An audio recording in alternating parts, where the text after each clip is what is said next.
Graça e paz, meu irmão, que Deus possa abençoar a sua vida e o seu coração neste momento.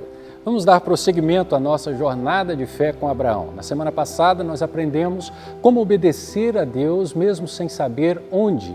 E hoje vamos falar a respeito da nossa obediência a Deus pela fé, mesmo quando não sabemos como Deus agirá. E esse de fato é um desafio quando vivemos numa sociedade caracterizada pelo faça você mesmo. Quando desejamos fazer alguma coisa, basta ir lá no YouTube ou no Google e digitar uma frase que começa com como, e então somos levados a experiências pessoais de como realizar pequenas tarefas ou fazer pequenos projetos. O problema é que nem sempre Deus nos diz como vai agir. O problema é que nem sempre Deus nos revela a metodologia que vai usar, por quais caminhos vai passar. Deus às vezes não revela os seus procedimentos. E em momentos assim, às vezes nos tornamos completamente vulneráveis, as nossas emoções se tornam frágeis, porque não nos damos conta de que fé é também confiar que Deus é o Deus dos caminhos, mas também é o Deus dos procedimentos. Ele sabe não apenas onde nos levar, mas também como nos levar onde pretende nos levar. Então abra a sua Bíblia comigo em Gênesis e nós vamos ler do versículo 1 até o versículo 8 e depois o versículo 12. Acompanhe comigo a leitura desse texto. Depois desses acontecimentos, veio a palavra do Senhor a Abrão numa visão e disse: Não temas, Abrão, eu sou o teu escudo e teu galardão será sobremodo grande. Respondeu Abrão: Senhor Deus, que me haverás de dar se continuo sem filhos e o herdeiro da minha casa é o Damasceno Eliezer? Disse mais Abrão: a mim não me concedestes descendência, e um servo nascido na minha casa será o meu herdeiro. A isto respondeu logo o Senhor, dizendo: não será esse o teu herdeiro, mas aquele que será gerado de ti será o teu herdeiro. Então conduziu-o até fora e disse: olha para os céus e conta as estrelas, se é que o podes. E lhe disse: será assim a tua posteridade. Ele creu no Senhor e isso lhe foi imputado para a justiça. Disse-lhe mais: eu sou o Senhor que te tirei de Ur dos Caldeus para dar-te por herança esta terra. Perguntou-lhe Abrão: Senhor Deus, como saberei que hei de possuí-la? Ao pôr do sol caiu profundo sono sobre Abrão e grande pavor e cerradas trevas o acometeram. Que Deus nos abençoe com a leitura desse texto. O que aconteceu com Abrão? Nós o deixamos no capítulo 12 animado, cheio de esperanças e expectativas, sempre olhando para a vida, ansioso por qual seria a sua próxima experiência com Deus. E agora nós chegamos no capítulo 15 e encontramos um homem com as emoções abaladas, um homem desanimado e, diz a Bíblia, envolto em trevas e em pavor. O que aconteceu entre esses 3 capítulos que mudou tanto a postura de Abraão diante do chamado de Deus para uma vida de fé? Eu aprendo com esses 3 capítulos que existem pelo menos 3 fontes de provação da nossa fé. A primeira fonte de provação da nossa fé são as circunstâncias. O texto nos diz que houve fome na terra onde Abraão estava e por isso ele desceu para o Egito. Diante daquela circunstância adversa, diante daquela fome iminente, Abraão bolou um plano que incluía sair da rota traçada pelo Senhor e ir para o Egito. Mas sabe, meu irmão, quem crê não foge. Quem crê não se afasta do propósito de Deus. Quem crê não sai do lugar onde está, a menos que Deus lhe determine que siga em frente. Eu aprendo com essa experiência de Abraão que a vontade de Deus jamais o conduzirá a um lugar onde a sua graça não puder guardá-lo. Portanto, permaneça onde está, a menos que Deus diga para que você vá em frente. A segunda fonte de provação da nossa fé são as pessoas. E aqui eu acredito que você concorde comigo e diga: Rony, a minha prova tem nome e sobrenome, eu nem ao menos posso pronunciar porque está talvez compartilhando a tela comigo nesse momento. Então esse será o nosso segredo. Mas veja bem, Abraão nos capítulos 12, 13 e 14 de Gênesis, ele passou por experiências tristes, por desgastes nas suas relações interpessoais. Aquele homem se envolveu em guerras constantes, em conflitos constantes ao longo dos últimos meses. E cada um desses conflitos trouxe os desgastes que são muito peculiares de situações como essa. E assim como você e eu, Abraão começou a tramar ao invés de confiar. Quantas horas da nossa noite, às vezes, nós gastamos tramando contra pessoas que talvez tenham intentado mal contra nós, mas nós tramamos contra elas. E aí o segundo problema disso é que quando as nossas tramas, as nossas confabulações começam a dar errado, nós cometemos o segundo erro, que é temer ao invés de confiar. Porque os nossos planos dão errado, então nós passamos a ter medo. Essa foi a experiência de Abraão ao descer para o Egito, ao mentir a respeito da sua identidade e ao ser flagrado pelo faraó. A terceira fonte de provação da nossa fé são as coisas. E aí o texto é bem claro em dizer que houve uma contenda entre os pastores de gado de Abrão e os pastores de gado de Ló. Veja que a briga desses homens não estava relacionada à escassez ou à privação de algo, mas exatamente à abundância. O Wiersbe diz o seguinte: o coração de todo problema é o problema do coração. O atrito de Abraão nesse texto não é por aquilo que faltava, mas por aquilo que faltava dentro do coração. Os últimos meses da vida de Abraão foram assim. Envolvido em tramas para sair das situações adversas, para vencer os seus inimigos nos seus conflitos pessoais, para salvar os seus bens. E esse homem chega no capítulo 15 completamente exausto, com as suas forças completamente exauridas, e ele diz: olha, Senhor, basta, eu estou envolto em trevas e em pavor. Eu duvido que o Senhor possa concluir na minha vida o projeto que começou. Sabe, quando nós nos deparamos durante longos períodos de provação, normalmente nós nos tornamos vulneráveis em duas áreas da nossa vida. A primeira delas são as emoções. Depois de longos períodos de provação, as nossas emoções tendem a se desintegrar e nós nos tornamos vulneráveis. Em momentos assim, a melhor coisa a se fazer é ouvir a si mesmo para compreender melhor os sentimentos.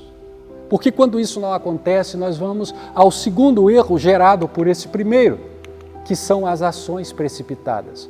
Porque nós estamos desesperados, nós então cometemos erros. Nós tomamos decisões precipitadas. Ló havia saído de cena e os outros parentes de Abrão estavam a cerca de 800 quilômetros longe dele. O que havia acontecido com a promessa de Deus? O Senhor fez um plano para Abraão, um plano lindo. Havia uma promessa para Abraão. Mas Abraão começa a questionar os processos, a maneira como Deus age. Então ele cria um projeto e apresenta um projeto pronto para Deus, que incluía o filho da promessa vindo de um herdeiro, de um servo da sua casa. Mais à frente nós vamos ver Abraão tomando outra decisão precipitada com sua esposa Sara, tentando ajudar Deus em seus planos, tendo um filho com a escrava. Mas preste atenção, a vontade de Deus deve cumprir-se no tempo de Deus e do jeito de Deus. Não tente ajudar Deus em seus planos, em seus projetos. A pergunta é: como Deus intervém em nossos dias de treva? Eu gostaria que você pensasse sobre isso, meu irmão. Nós estamos vivendo um ano conturbado e talvez ao longo desses 7 meses do ano, a sua vida consistiu em tentar fugir das situações adversas com as quais você tem lidado, circunstâncias que fugiram ao seu controle, o desgaste com pessoas à sua volta. e agora você se acha numa situação de vulnerabilidade, com as suas emoções desgastadas. E você não sabe mais como agir, o que fazer, e aí você começa a duvidar dos planos de Deus. Talvez você chegou nesse momento da sua vida exatamente como Abraão, envolto em densas trevas, cercado de pavor. Mas saiba que Deus vai intervir em seus dias de trevas. Como Deus intervém em nossos dias de trevas? Primeiramente, Deus intervém em nossos dias de trevas, ouvindo-nos. Quantas vezes você encontra nesse texto Abraão se dirigindo a Deus, respondeu a Abraão, perguntou a Abraão, disse mais a Abraão. Abraão, ele trava uma conversa constante com Deus. Ele começa a questionar constantemente o Senhor. Abraão foi franco com Deus em relação aos seus sentimentos. Ele disse para Deus tudo aquilo que sentia no coração. Ele perguntou sobre sua segurança pessoal, sobre o herdeiro, sobre a terra. Ele perguntou sobre todas as dúvidas que tinha. Deus não se importa com as nossas perguntas, desde que nós não nos importemos com as suas respostas. E eu devo lhe dizer isso, meu irmão, porque nós criamos um Deus hipersensível que parece intolerante aos nossos desabafos. Mas não é assim que Deus age. Deus tem prazer em nos ouvir. Deus, ele quer ouvir as nossas preces, as nossas petições. Sabe o que eu aprendo com isso? Nós precisamos abrir o nosso coração diante de Deus. Dizer para Deus exatamente como nós nos sentimos. Olhe para o livro dos Salmos. Ali você tem uma coletânea dos mais diversos sentimentos humanos. Pessoas que estão diante de Deus apresentando suas queixas, apresentando suas emoções, suas vulnerabilidades a Deus. E Deus as ouve atentamente. Algumas dessas queixas e desses desapontamentos dizem respeito ao próprio Deus. Até quando, Senhor, ficarás distante e não agirás em meu favor, diz o salmista.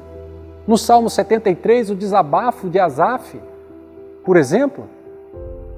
Deus quer que você abra o seu coração e talvez, meu irmão, você precisa nesse momento terminar esse vídeo, entrar no seu quarto e ser sincero com Deus em relação aos seus sentimentos. Dizer para Ele o quanto você está frustrado com as situações à sua volta, com as pessoas, talvez com o próprio Deus. Mas você precisa abrir o seu coração para Ele, porque não há nenhum sentido em esconder de um Deus que sabe as suas palavras antes mesmo que elas cheguem aos lábios, esconder desse Deus os seus sentimentos. Abra o seu coração ao Senhor. Diz para Ele tudo o que você deseja, tudo aquilo que tem afligido o seu coração. A segunda forma como Deus intervém em nossos dias de treva é falando-nos. Eu imagino a alegria de Abraão quando veio a ele a palavra do Senhor. Ô meu irmão, em tempos de treva na nossa vida, a palavra de Deus ela brilha como um farol, nos apontando a direção, nos apontando o rumo que devemos seguir. Deus quer falar com você. Ele quer ouvir as suas queixas, os seus lamentos, mas também Ele quer falar ao seu coração. Ele quer trazer conforto à sua alma pelo poder vivificante da sua palavra. Quando Abraão preocupou-se consigo mesmo e com a sua segurança pessoal, Deus lhe disse no versículo 1, Abraão, eu sou. Quando Abraão preocupou com o herdeiro, Deus disse a ele, Abraão, eu vou. Quando ele se preocupou com a terra, Deus lhe disse a Abraão, eu já te dei. E em determinado ponto dessa conversa, como o coração de Abraão ainda continuava resistente, Deus diz a Abraão, sai da tua tenda, sai da tua tenda e olha para o céu. Quando as trevas da dúvida invadem o nosso coração, Deus nos diz, sai da tua tenda e olha para o céu. Eu não me limito à tua tenda. As circunstâncias da vida, Abraão, estão te fazendo olhar para baixo. Elas estão te fazendo olhar na direção errada. De repente você passou a acreditar que não há vida fora dessa tenda. Eu quero dizer para você, sai da sua tenda e olha para os céus.